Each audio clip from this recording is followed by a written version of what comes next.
Shalom keluarga damai yang terkasih dalam Kristus. Dalam bulan keluarga kali ini kita diajak untuk belajar dan review mengingat kembali dasar-dasar pokok pernikahan Kristen, komitmen, tujuan, dan progres dalam membangun keluarga Kristen. Seorang teman yang single pernah berseloloh, tak pikir orang menikah itu senang, kelihatannya di foto-foto di IG-nya, di Facebook-nya mesra dan damai. Ternyata sama juga ya, bergumul dengan banyak masalah. Mari kita mulai pagi ini dengan menundukkan diri di hadapan Tuhan. Mari kita berdoa. Bapa Surgawi, kami datang kembali menghampiri Engkau di pagi hari ini. Kami mau berdiam untuk merenungkan firman-Mu di dalam sapaan damai sejahtera pagi ini. Pimpin dan sertai kami. Demi Kristus kami berdoa. Amin. Renungan kita pagi ini diambil dari kitab Kidung Agung 2 ayat 13 sampai dengan yang ke-17. Pohon ara mulai berbuah dan bunga pohon anggur semerbak baunya. Bangunlah manisku, jelitaku, marilah. Merpatiku di celah-celah batu, di persembunyian lereng-lereng gunung, perlihatkanlah wajahmu, perdengarkanlah suaramu, sebab merdu suaramu dan elok wajahmu. Tangkaplah bagi kami rubah-rubah itu, rubah-rubah yang kecil yang merusak kebun-kebun anggur kami yang sedang berbunga.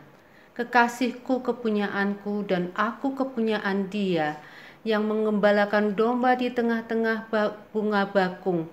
Sebelum angin senja berhembus dan bayang-bayang menghilang, kembalilah kekasihku, berlakulah seperti kijang atau seperti anak rusa di atas gunung-gunung tanaman rempah-rempah. Demikianlah firman Tuhan. Sebuah keluarga dibentuk dari pasangan suami istri yang berlatar belakang berbeda, baik karakter, kebiasaan, maupun nilai-nilai budaya yang berbeda. Sebuah joke mengatakan bahwa Hawa diciptakan ketika Adam sedang dalam keadaan tidur, jadi matanya tertutup. Itulah sebabnya laki-laki tidak bisa memahami wanita. Hal ini membenarkan adanya banyak gesekan dan permasalahan disebabkan oleh perbedaan persepsi dan kurang dapat memahami satu dengan yang lain.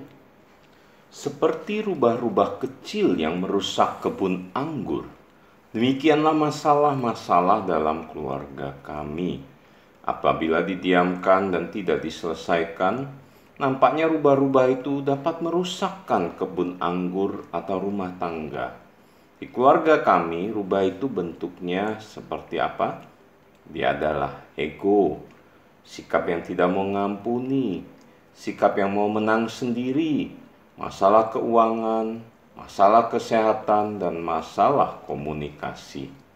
Hal-hal kecil dan sepele yang tidak secepatnya diselesaikan atau hanya didiamkan akan menjadi bom waktu yang tak terkendali.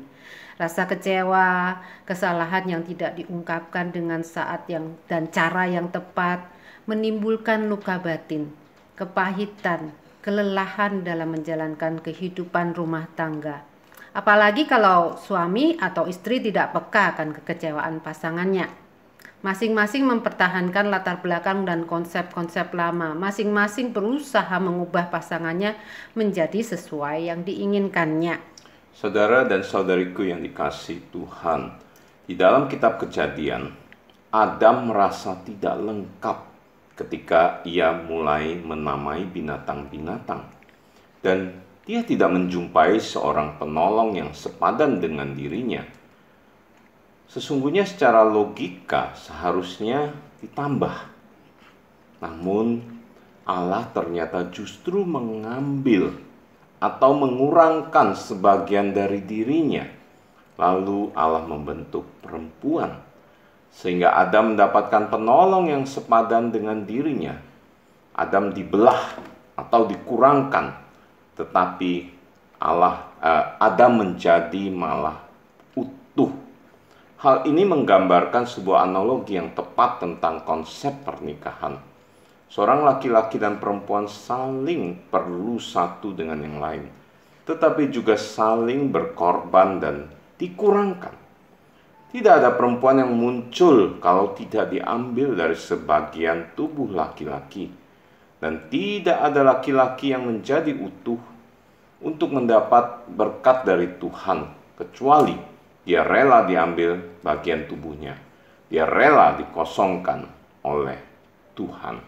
Jadi rumus Alkitab adalah kalau seorang suami atau istri ingin menjadi utuh dan diberkati, seharusnya suami atau istri itu memperlakukan pasangannya dengan lebih baik, rela dikoreksi, dan belajar untuk membahagiakan pasangannya. Karena hanya dengan demikianlah dia bisa berbahagia, yaitu ketika pasangannya itu berbahagia.